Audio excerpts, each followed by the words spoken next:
Today we're tackling a crucial question. When civilization collapses and Amazon Prime is no longer a thing, how do you protect your precious body from the wasteland trying to kill you? That's right, we're making shoes, gloves, and masks from literal trash. And before you click away thinking this is some hipster upcycling tutorial, let me be clear. This is survival gear. It's going to look absolutely ridiculous.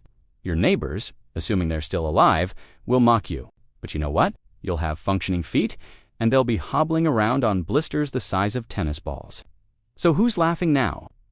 Check out our merch. Use the discount code YouTube, link in the description. Now let's get back to the video. Today's mission, transform the rubble around you into wearable protection. We're talking shoes that won't fall apart after 5 steps, gloves that let you handle broken glass without crying, and masks that actually filter out the airborne nastiness trying to ruin your lungs. Let's get into it. All right, reality check time. When society takes its final bow, the world becomes a hazard course designed by a sadistic game show host. Let me paint you a picture. First, the ground. It's not a nice suburban sidewalk anymore. It's broken glass, rusty nails, jagged concrete, and mystery liquids you absolutely do not want touching your skin. Walk around barefoot or in your disintegrating sneakers for one day and you'll end up with infections that would make a medieval plague doctor nod with professional respect. Then there's your hands. You'll be moving debris, climbing through rubble, handling rough materials, potentially dealing with fire, and scavenging through wreckage. Do this without protection, and your hands will look like ground beef within a week. And good luck performing delicate tasks, like treating wounds or fixing equipment with hands that are basically open wounds themselves. And finally, the air. Oh, the air. Dust from collapsed buildings, smoke from fires that never seem to go out, particulates from who knows what, possibly toxic fumes if you're near industrial areas. Breathe that in unfiltered, and your lungs will stage a protest that ends with you coughing up things that shouldn't come out of a human body. So yeah, protective gear isn't optional. It's the difference between surviving and becoming a cautionary tale that other survivors tell around their trash can fires. Here's the beautiful thing about the end times. Everything is free and nothing matters. You're basically shopping at the world's worst department store, where everything is broken and covered in dust. For our projects today, you're looking for cloth scraps, old shirts, pants, curtains, towels, anything fabric. Bonus points if it's thick or has multiple layers. You're also hunting for duct tape, which is basically the apocalypse's answer to everything. If you find duct tape, you've hit the jackpot. Guard it with your life. Rubber is your friend. Old tires, rubber mats, flip-flops that someone abandoned, bike inner tubes. Rubber means grip, cushioning, and waterproofing. Grab all of it. Plastic containers are surprisingly useful. Water bottles, food containers, anything rigid. We're going to Frankenstein these into armor plating. Also, look for wire, string, shoelaces, rope, anything that can tie, bind, or secure. And if you're really lucky, you'll find old shoes. Even if they're falling apart, they have components we can salvage. Soles, laces, tongue padding, all useful. The key here is thinking like a deranged craft store owner who's had way too much coffee. Everything is a potential material. That empty paint can, protection. That bundle of electrical wire, fasteners, that questionable tarp, fashion statement, and functional gear. Let's start with shoes, because your feet are basically your apocalypse survival vehicle. They break down, you're stuck. Here's the harsh truth. Your regular shoes will die quickly in harsh conditions. So we're building Frankenstein footwear that looks like it was assembled by a committee of drunk engineers but actually works. Start with a base. If you have old shoe soles, perfect. If not, cut thick rubber from a tire or floor mat. You want about ½ inch of thickness for cushioning and puncture resistance. Trace your foot, add an inch around the edges, and cut to pieces. Now for the upper part, take thick cloth, canvas if you have it, denim if you don't. You're essentially wrapping your foot like a mummy with ambitions. Start at the toe, wrap around your foot, up and over the top, securing as you go with wire or strong string. Leave your ankle exposed for mobility or extend the coverage if you want boot-style protection. Here's where duct tape becomes your best friend. Wrap the whole construction in duct tape, especially the areas that take the most stress, the sole attachment point, the heel, and around the toes. This isn't pretty. This is functional. You're creating a sealed barrier between your foot and the wasteland. For extra grip, Glue or wire small pieces of rubber to the bottom in a tread pattern. Strips work, random chunks work. Just create texture so you don't slip on every surface like a cartoon character on a banana peel. The fit should be snug but not circulation cutting. You need to be able to walk for hours. Test them, adjust them, add padding where they rub. Use foam from old cushions, extra cloth layers, whatever works. Will they look like designer footwear? Absolutely not. Will they protect your feet from the horrors of post-apocalyptic terrain? Yes, and that's literally all that matters. Moving on to hand protection. Your hands are tools, and tools need maintenance. Also, you kinda need them for everything, so let's not let them get destroyed. For basic gloves, start with work glove frames. If you can find them, even damaged ones. If not, we're going full DIY. Take thick fabric and cut out hand shapes, front and back pieces for each hand. Remember to include space for your thumb. I know that sounds obvious, but you'd be surprised how many people forget thumbs exist until they try to use their improvised mittens. Sew or wire the edges together, leaving the wrist open. If you can't sew, use duct tape along the seams. It'll work. It won't be comfortable, but it'll work. Now, for functionality, you need padding on the palms for gripping rough objects. Cut pieces of rubber or leather and attach them to the palm area. This gives you grip and impact protection. For the fingers, you want flexibility, but also protection. Wrap each finger section with a thin layer of cloth, then seal it with tape. Here's a pro tip: add reinforcement to the fingertips. Small rubber caps or extra layers of tape. You'll be using your fingertips constantly for detailed work, and they wear out fast. For waterproofing, coat the entire outside with duct tape or seal them with melted plastic if you can do that safely. Water resistance matters because wet hands get cold and cold hands lose functionality. Want to get fancy? Add wire or stiff plastic strips along the back of the hand and fingers for impact protection.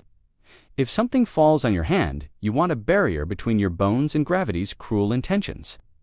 The wrist area should be extendable and securable. Use elastic, string, or straps to tighten them. Loose gloves are useless gloves. They'll slip off when you're dangling from something or reaching into a tight space. Yes, you'll look like you're wearing avant-garde oven mitts designed by someone having a creative crisis. But you'll be able to handle hot metal, sharp edges, and rough surfaces without turning your hands into hamburger. Worth it. Now for the mask. Possibly the most important piece, because breathing contaminated air is its express train to respiratory failure. The basic principle: multiple layers of filtration between your face and the nightmare air outside.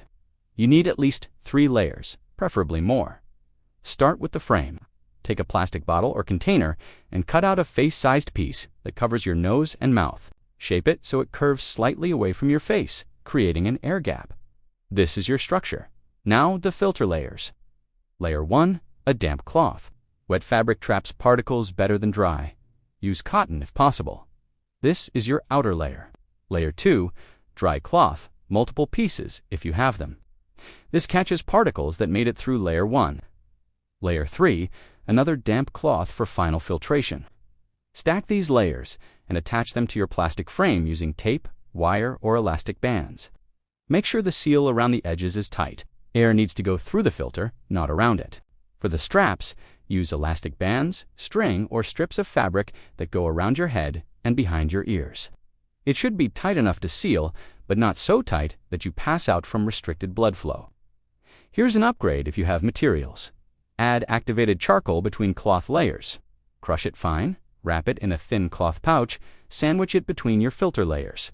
This helps with chemical filtration, not just particles. For smoke specifically, add more damp layers. Wet fabric is significantly better at stopping smoke particles. Keep a water bottle handy to re-wet your filter layers regularly. Breathability is key. If you can't breathe through your mask, you'll just take it off and defeat the whole purpose. Test it. You should be able to breathe with effort, not icily, but not gasping for air either. Replace the cloth layers regularly. When they get clogged with particles, they stop working. You'll know because breathing becomes harder. Swap out the filters, wash them if you have clean water, or use new material. Does it look like you're wearing a craft project on your face? Absolutely. Does it filter out harmful particles and potentially save your lungs? Also yes, vanity is a luxury for people who aren't living in the apocalypse. Let's address the elephant in the room. You're going to look absolutely insane wearing this stuff. Let's break down your new aesthetic. The shoes? You're essentially wearing rubble held together by optimism and duct tape. They make a weird flapping sound when you walk. The tread pattern is random because it's literally whatever scraps you found. But hey, they're waterproof, puncture resistant, and weirdly comfortable once you get used to them. You're not winning fashion awards, but you're also not stepping on rusty nails, so that's a win. The gloves, bulky, misshapen, probably different colors, because you used whatever materials were available. Your hands look like you're wearing boxing gloves, designed by someone who's never seen boxing gloves. The duct tape gives them a lovely silver accent that screams, "I made these in a basement."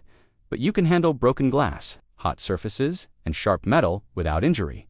Function over form, baby. The mask? Oh, the mask? You look like a low-budget sci-fi villain, or possibly a very confused beekeeper. The plastic structure gives you that attractive Hannibal Lecter vibe, and the multiple cloth layers make you look like you're wearing a fabric octopus on your face. But you're breathing filtered air while everyone else is inhaling dust and regret. Put it all together, and you've created a complete outfit that says, "I understand survival." Priorities, and also I may have lost my mind, but at least I have protective gear. You're the apocalypse equivalent of a construction worker, except the construction site is everything, and also it's on fire. The beautiful thing is that in an actual apocalypse, no one cares about fashion. Everyone's too busy trying not to die. Your weird trash armor becomes normal. It becomes smart. People see you fully protected while they're struggling with blisters, cuts, and respiratory issues, and suddenly your garbage fashion sense looks like genius. Style is temporary. Survival is forever, or at least until the next disaster. Either way, you'll look ridiculous and be alive, which beats looking cool and being dead. Alright, let's bring this home with some actual wisdom wrapped in sarcasm. Here's the thing about apocalypse survival. It's not about being comfortable or looking good, it's about solving problems with whatever you have available. Every piece of gear we made today represents a solution to a specific threat. Sharp objects, protected feet, rough surfaces, protected hands, bad air, protected lungs. The mindset shift you need to make is this: everything is a resource. That pile of junk you're looking at isn't trash, it's a hardware store. Your ability to improvise, adapt, and create functional solutions from nothing is literally the difference between thriving and just slowly dying with style. Practice making this stuff now before you need it. Figure out what works, what doesn't, what materials are actually useful versus what looks useful but falls apart immediately. Fail in safe conditions so you don't fail when it matters. And here's the real secret. The best survival gear is the gear you actually have and know how to use. A perfectly crafted, improvised shoe that you made and tested is worth more than a theoretical fancy boot you don't own. Knowledge and adaptability beat ideal equipment every single time. So yeah, you're going to look ridiculous. Your shoes will be lumpy. Your gloves will be oversized. Your mask will make you look like a confused bandit. But you'll have protection. You'll be functional. You'll be able to move through dangerous terrain, handle hazardous materials, and breathe contaminated air with significantly less damage than the unprepared masses around you. Style won't save your life, but protection will. And if you can protect yourself using nothing but garbage and ingenuity, you're already ahead of 90% of people when things go sideways. Stay safe, stay protected, and remember, in the apocalypse, the best-dressed person is the one who's still alive. Thanks for watching, and I'll see you in the next one, assuming we all survive that long. If you found this useful, hit that subscribe button, because we've got more apocalypse survival content coming your way. Next time, we're covering water purification using materials you can find in any abandoned building. Until then, start collecting your garbage. I mean your valuable survival resources. Stay weird, stay prepared, and stay alive.